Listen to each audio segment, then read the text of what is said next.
Hello everyone, I am doctor Balamurugan. இன்னைக்கு நம்ம discuss பண்ணுற டாபிக் என்னன்னு பார்த்தீங்க அப்படின்னா, டயபெட்டிக் வர்றதை நம்ம முன்னாடியே ஐடென்டிஃபை பண்ண முடியுமா? அதுக்கு எதனா பயோமார்க்கர்ஸ் இருக்கான்னு பார்க்கலாம்.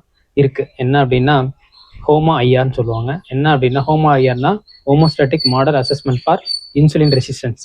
அதாவது இதெல்லாம் யாருக்கு தேவை அப்படின்னு பார்ப்போம். யாருக்கு அப்படின்னா ஃபேமிலி ஆரிஜனாக அவங்க டயபெட்டிக்காக இருக்காங்க, பேரண்ட்ஸ் கிராண்ட் பேரண்ட்ஸ் டயபெட்டிக் பேஷண்ட்ஸாக இருக்காங்க, இல்லை வந்து அவங்க ஜாப் ரிலேட்டடாக ஒரே இடத்துல இருந்து ஜாப் ஒர்க் பண்ணுறாங்க, இல்லை வந்து ஃபுட் ஹேபிட்ஸ் வந்து ஒழுங்கான ஃபுட் ஹேபிட்ஸ் இல்லை, இந்த மாதிரி இருக்கவங்க கண்டிப்பாக அதை ஒரு டைம் செக் பண்ணிக்கிறது நல்லது. இது வந்து எப்போ நம்ம ஐடென்டிஃபை பண்ணலன்னா, ஒரு 5 இயர்ஸ்க்கு முன்னாடி இன்சுலின் ரெசிஸ்டன்ஸ் இருக்குது அப்படின்னு நம்ம ஐடென்டிஃபை பண்ணோம்னா நம்ம ஃபுட் ஹேபிட்ஸில் ரெக்கவர் பண்ணிக்கலாம்.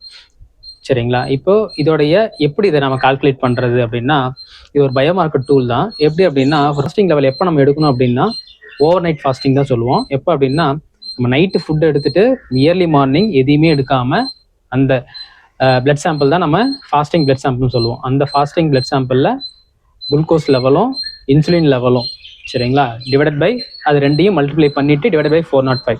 இதோட ரேஞ்ச் வந்து லெஸ் தென் 1.5 இருக்கணும். அப்படி இல்லை லெஸ் தென் 1.5 இருந்துச்சு அப்படின்னா அவங்க நார்மல்.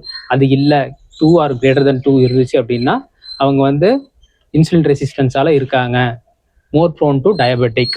இப்போ டயபெட்டிக் பேஷண்ட்ஸான வாய்ப்புகள் ஜாஸ்தி இருக்குன்னு அர்த்தம்.